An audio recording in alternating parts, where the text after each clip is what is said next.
ম্যাথভার্সিটি কি, আর আপনার কবে থেকে এটা খোলার প্রয়োজন অনুভব করলেন?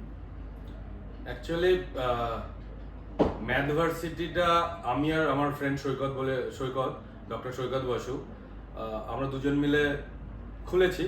আমি আর ওই কো ফাউন্ডার। তো সৈকত যখন ফেসবুক মেটাতে ছিল as a AI lead scientist পোস্টেও, মেটাতে 8 বছর একদিন জব করেছে। আমি বলি 8 বছরও বলে না, 8 বছর একদিন। ওখান থেকে যখন ওর সাথে আমার পরিচয় হয়, ও আমার স্কুলের সবকিছু দেখে, একবার আমার স্কুল ভিজিট করতে আসে। ও যখন দেখে যে আমার স্কুলের উজ্জ্বল কিডস ওয়ার্ল্ডের ছোট ছোট বাচ্চারা, একটা 1-এর বাচ্চা 6-7-এর অঙ্ক করছে, 2-এর বাচ্চা 7-8-এর অঙ্ক করছে, তো ও দেখে পুরো অবাক হয়ে যায় যে আমি এতদিন ধরে ইউএসএ তে রয়েছি, ও নাসাতেও অনেক বছর ছিল, কাজ করেছে। তো আমাকে বলে যে অসীম, তুমি যে কাজটা এখানে বসে করছো, তোমার ঘরে যে কাজটা করছো, তোমাকে কি রেপ্লিকেট করা সম্ভব?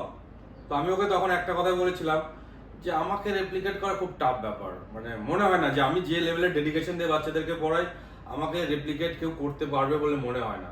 তো এটা নিয়ে আমাদের কনভারসেশন চলে।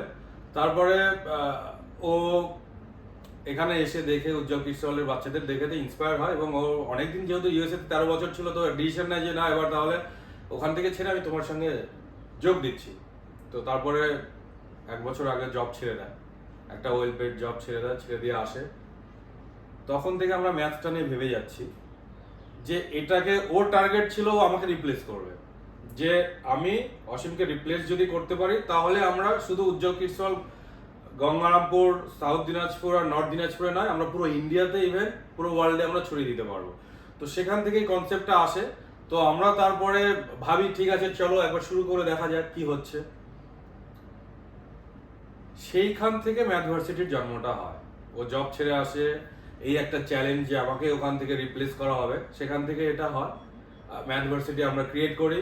তারপরে আমাদের টেনশন ছিল যে ম্যাথভার্সিটিতে আমরা যে কাজটা ফিজিক্যালি করছি গঙ্গারামপুরে বসে বা আমাদের বাকি স্কুলগুলোতে, উজ্জ্বল কিডস ওয়ার্ল্ডের ব্রাঞ্চে, সেখানে থেকে অনলাইনে যখন আমরা পড়াবো, অনলাইনে যেরকম পড়াতে গেলে একটা প্রচুর চ্যালেঞ্জ আসে, যে বাচ্চাটাকে আমি ফিজিক্যালি দেখতে পাচ্ছি না, বাচ্চার উপরে অনেকটাই কন্ট্রোল নেই আমার।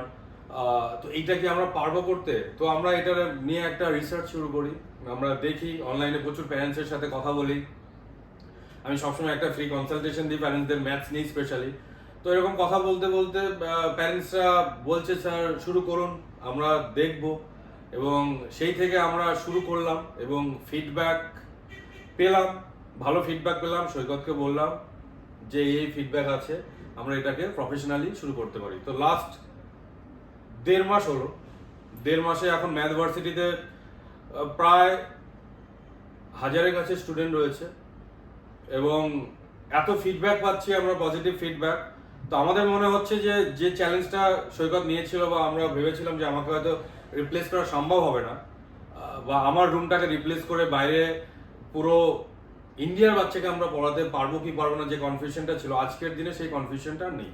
আমরা বলতে পারি যে ম্যাথভার্সিটি থেকে যে বাচ্চারা বা প্যারেন্টসরা যারা বাচ্চাদের ক্লাস করাচ্ছেন, 90% প্যারেন্টসরা স্যাটিসফাইড। 90%, আমি 100% বলবো না, কারণ 10% বাচ্চার মধ্যে এখনো কিছু প্রবলেম হচ্ছে। আমরা চেষ্টা করছি আমাদের তরফ থেকে, প্যারেন্টসরা দেখলে রিলেট করতে পারবেন আপনারা, যারা আমাদের অলরেডি ম্যাথভার্সিটি থেকে ক্লাস করাচ্ছেন বাচ্চাদেরকে, যে কেমন লাগছে, বা আপনারা নিজেরা ফিডব্যাক দিতে পারবেন। তো এইভাবেই আমাদের ম্যাথভার্সিটির জার্নিটা শুরু।